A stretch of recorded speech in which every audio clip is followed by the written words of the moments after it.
Assalamualaikum warahmatullahi wabarakatuh. Selamat malam semuanya. Yang kami hormati Ibu Willy Sri Yuliandari selaku dosen pengampu mata kuliah akuntansi menengah. Perkenalkan, kami dari kelompok 4 akan mempresentasikan materi Statement of Financial Position and Statement of Cash Flow. Sebelum itu, perkenalkan saya Indah Mulia dengan NIM 1040224000115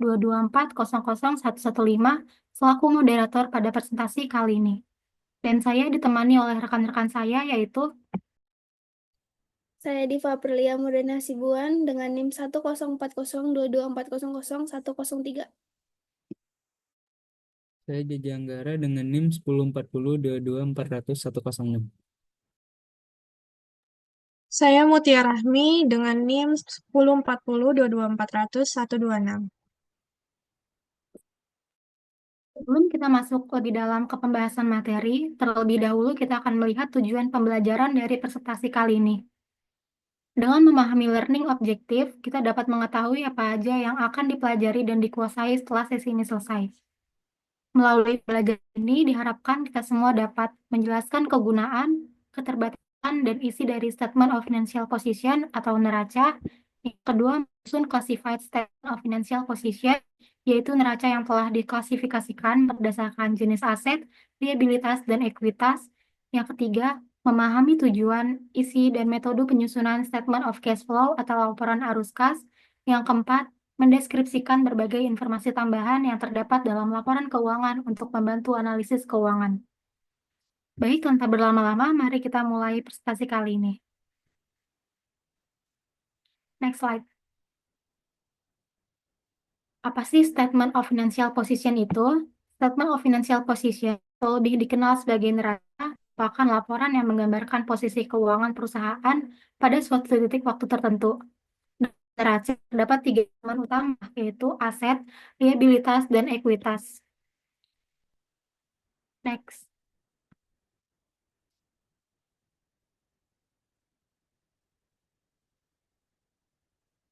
Lalu kegunaan Statement of Financial Position, yaitu neraca memiliki berbagai kegunaan, dia antaranya untuk evaluasi struktur modal perusahaan, menilai resiko dan kemampuan membayar utang, serta menentukan likuiditas dan solvabilitas perusahaan. Contohnya yaitu investor biasanya melihat neraca untuk mengetahui apakah suatu perusahaan memiliki utang yang terlalu tinggi dibandingkan asetnya. Next.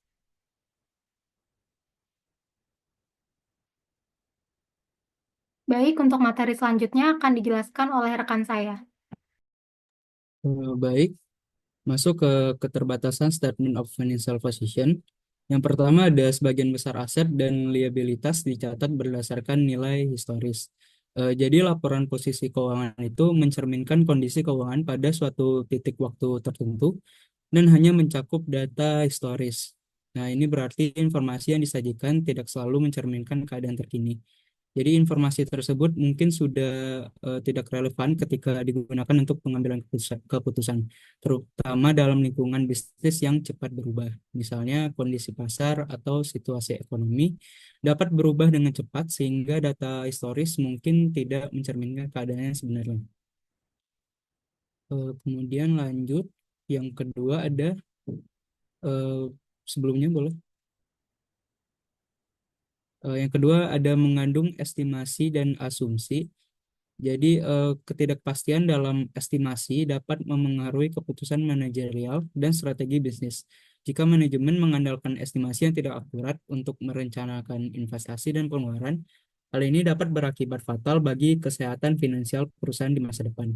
Kemudian yang ketiga ada tidak mencakup semua sumber daya yang bernilai. Banyak aset tidak berwujud seperti merek dagang, hak cipta, dan goodwill seringkali tidak diakui atau diukur dalam laporan keuangan. Hal ini mengakibatkan nilai sebenarnya dari perusahaan itu tidak tercermin secara akurat dalam laporan posisi keuangan. Boleh di next. Kemudian masuk ke elemen dalam Statement of Financial Position. Ada 3. Yang pertama ada aset, liabilitas, dan ekuitas. Untuk aset sendiri, aset adalah sumber daya ekonomi yang dimiliki atau dikendalikan oleh perusahaan sebagai akibat dari peristiwa masa lalu yang diharapkan memberikan manfaat ekonomi di masa depan. Aset merupakan salah satu komponen utama dalam laporan posisi keuangan. Kemudian yang kedua ada liabilitas atau kewajiban yang dimiliki oleh suatu entitas baik individu maupun perusahaan untuk membayar sejumlah uang atau menyediakan layanan kepada pihak lain dalam jangka waktu tertentu. Jadi liabilitas sendiri tidak hanya berbentuk uang namun juga dalam bentuk layanan yang belum terpenuhi. Peran liabilitas sendiri dalam laporan posisi keuangan itu untuk menggambarkan bagaimana perusahaan untuk memenuhi kewajiban finansialnya.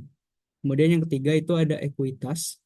Jadi ekuitas sendiri itu adalah hak atau kepemilikan pemilik atas aset perusahaan setelah semua utang atau kewajiban dilunasi. Jadi secara sederhana ekuitas itu menunjukkan seberapa besar bagian dari kekayaan perusahaan yang benar-benar dimiliki oleh pemilik atau pemegang saham. Untuk peran ekuitas sendiri dalam laporan posisi keuangan itu untuk menggambarkan seberapa baik perusahaan itu mengelola sumber daya yang ada. Boleh di next. Masuk dalam klasifikasi aset. Jadi ada 4 klasifikasi aset. Yang pertama ada aset lancar, aset tidak lancar, aset berwujud, dan aset tidak berwujud. Untuk aset lancar sendiri adalah aset yang diharapkan dapat dikonversi menjadi kas dalam waktu kurang dari 1 tahun. Contohnya dalam ilmu akuntansi ada beberapa akun yang mungkin sering kita pakai atau kita temui itu ada kas, piutang usaha, persediaan, atau surat berharga. Kemudian untuk aset tidak lancar, itu kebalikan dari aset lancar. Jadi aset yang dimiliki lebih dari 1 tahun. Contohnya itu ada tanah dan bangunan, mesin dan peralatan, dan kendaraan. Kemudian dari segi fisik ada aset berwujud atau tangible asset. Jadi aset yang memiliki bentuk fisik dan dapat dilihat atau disentuh. Seperti tanah, bangunan, peralatan. Kemudian ada aset tidak berwujud atau intangible asset. Jadi aset yang tidak memiliki bentuk fisik. Contohnya itu seperti hak paten, merek dagang, dan goodwill. Boleh di next. Kemudian masuk ke dalam klasifikasi liabilitas. Jadi ada 2 yaitu liabilitas jangka pendek dan liabilitas jangka panjang. Untuk liabilitas jangka pendek sendiri adalah kewajiban yang harus dibayar oleh perusahaan dalam waktu kurang dari 1 tahun. Contohnya itu seperti utang dagang, utang wesel, beban yang perlu dibayar, atau utang pajak. Kemudian untuk liabilitas jangka panjang sendiri adalah kewajiban yang jatuh temponya itu lebih dari 1 tahun. Contohnya sendiri ada utang bank, utang obligasi, utang hipotek. Utang hipotek itu utang yang dijamin dengan aset tetap seperti properti. Kemudian yang terakhir ada kredit noveltasi. Boleh di next.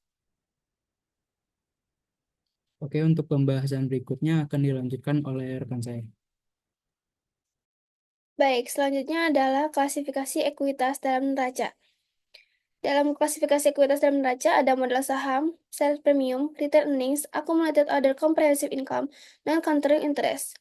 Pertama, modal saham dibagi 2, ordinary share dan preference shares. Itu bedanya adalah ordinary shares itu saham yang memberikan hak suara kepada pemegangnya serta bagian dari keuntungan perusahaan dalam bentuk dividen. Sementara preference shares adalah saham yang memiliki hak istimewa dibandingkan saham biasa, seperti prioritas dalam pembayaran dividen dan klaim atas aset dalam kasus likuidasi. Lalu ada share premium. Share premium adalah selisih antara harga penerbitan saham dengan nilai nominalnya. Dan retained earnings adalah laba bersih yang tidak dibagikan sebagai dividen. Accumulated Other Comprehensive Income adalah komponen ekuitas yang mencatat perubahan nilai aset dan kewajiban yang belum direalisasi dan tidak dilaporkan dalam laba rugi, seperti keuntungan atau kerugian dari penyesuaian nilai tukar mata uang asing, perubahan nilai investasi, atau pengukuran kembali kewajiban pensiun. Lalu, terakhir ada non-controlling interest. Non-controlling interest sendiri adalah bagian dari ekuitas yang dimiliki oleh pemegang saham minoritas dalam anak perusahaan yang dikonsolidasikan dalam laporan keuangan perusahaan induk. Boleh next slide?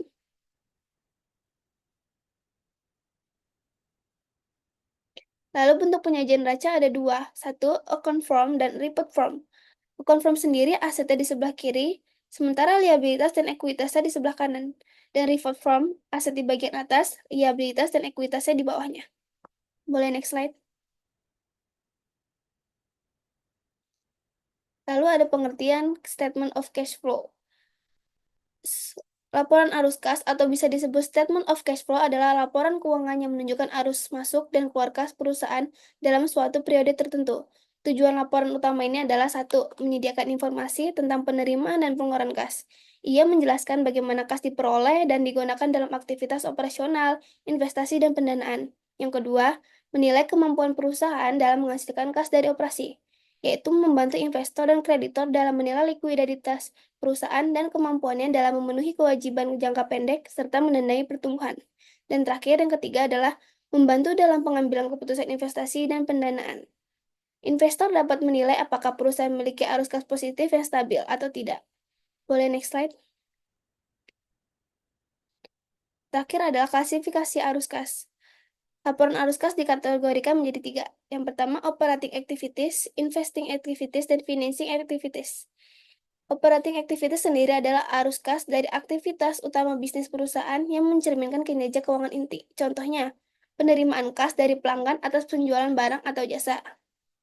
Lalu investing activities adalah arus kas dari transaksi yang berkaitan dengan pembelian atau penjualan aset tetap atau investasi. Contohnya pembelian aset tetap misalnya mesin, tanah, atau bangunan. Lalu yang terakhir ada financing activities. Arus kas dari transaksi yang mempengaruhi struktur modal perusahaan seperti penerbitan saham, pinjaman, dan pembayaran fee dividen. Contoh arus kas masuk yaitu penerbitan saham baru kepada investor. Boleh next slide. Selanjutnya akan disampaikan oleh rekan saya. Lalu untuk materi selanjutnya yaitu metode penyusunan laporan arus kas. Di sini ada dua metode, ada metode langsung dan metode tidak langsung. Nah, yang pertama ini ada metode langsung, yaitu menyajikan arus kas dari aktivitas operasi secara rinci, langsung menunjukkan sumber pemasukan dan pengeluaran kas. Contohnya, penerimaan dari pelanggan ditampilkan secara terpisah dari pembayaran kepada pemasok dan karyawan. Metode ini lebih jelas dan mudah dipahami, tetapi memerlukan data yang lebih rinci. Lalu yang kedua ada metode tidak langsung. Metode ini dimulai dengan laba bersih, lalu dilakukan penyesuaian untuk transaksi non-kas, seperti penyusutan atau perubahan aset dan liabilitas. Contohnya, laba bersih dikoreksi dengan menambahkan kembali penyusutan, karena penyusutan mengurangi laba tetapi tidak mempengaruhi kas. Metode ini lebih sering digunakan karena lebih mudah disusun dari laporan laba rugi dan neraca. Lalu materi selanjutnya yaitu analisis rasio keuangan. Yang pertama ada liquidity ratios atau rasio likuiditas. Digunakan untuk mengukur kemampuan perusahaan dalam memenuhi kewajiban jangka pendek. Salah satu contoh rasio ini adalah current ratio, yang dihitung dengan rumus aset lancar dibagi dengan liabilitas lancar. Lalu yang kedua ada activity ratios atau rasio aktivitas. Mengukur seberapa efisien perusahaan menggunakan asetnya untuk menghasilkan penjualan. Contohnya inventory turnover ratio yang dihitung dengan rumusnya yaitu harga pokok penjualan dibagi dengan rata-rata persediaan. Rasio ini menunjukkan seberapa cepat perusahaan menjual dan mengganti persediaannya. Lalu yang ketiga ada profitability ratios atau rasio profitabilitas, yaitu mengukur seberapa efektif perusahaan menghasilkan keuntungan dari aset yang dimiliki. Salah satu rasio penting adalah return on asset atau ROA, yang dihitung dengan rumus laba bersih per total aset. Semakin tinggi ROA, semakin efisien perusahaan dalam menggunakan asetnya untuk menghasilkan laba. Lalu yang terakhir, keempat, ada coverage ratios atau rasio perlindungan kreditur jangka panjang. Menunjukkan sejauh mana perusahaan dapat memenuhi kewajiban jangka panjangnya. Contohnya adalah debt to equity ratio yang dihitung dengan rumus total uang per ekuitas. Jadi semakin tinggi rasio ini, semakin besar proporsi utang dibandingkan ekuitas perusahaan, yang bisa menunjukkan resiko finansial yang lebih tinggi.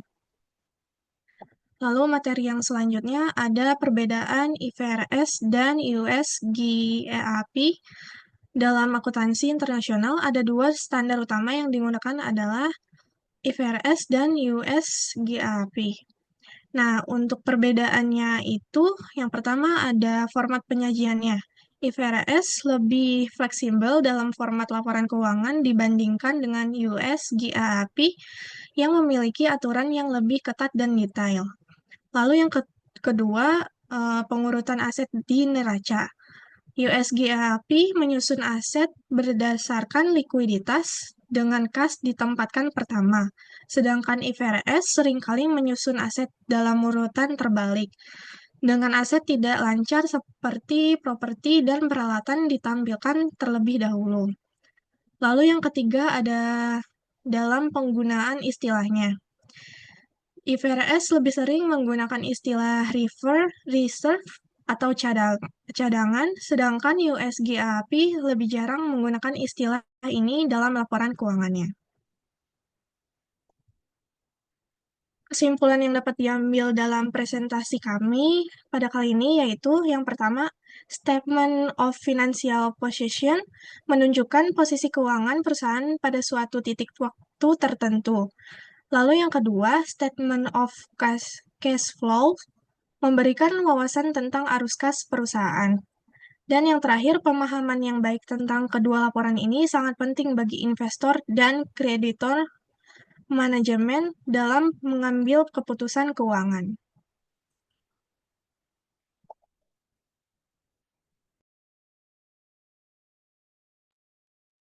Baik, demikian presentasi dari kelompok 4. Kami berharap materi yang telah disampaikan dapat memberikan pemahaman yang lebih jelas mengenai Statement of Financial Position dan Statement of Cash Flow. Kurang lebihnya mohon maaf. Wassalamualaikum warahmatullahi wabarakatuh. Assalamualaikum warahmatullahi wabarakatuh.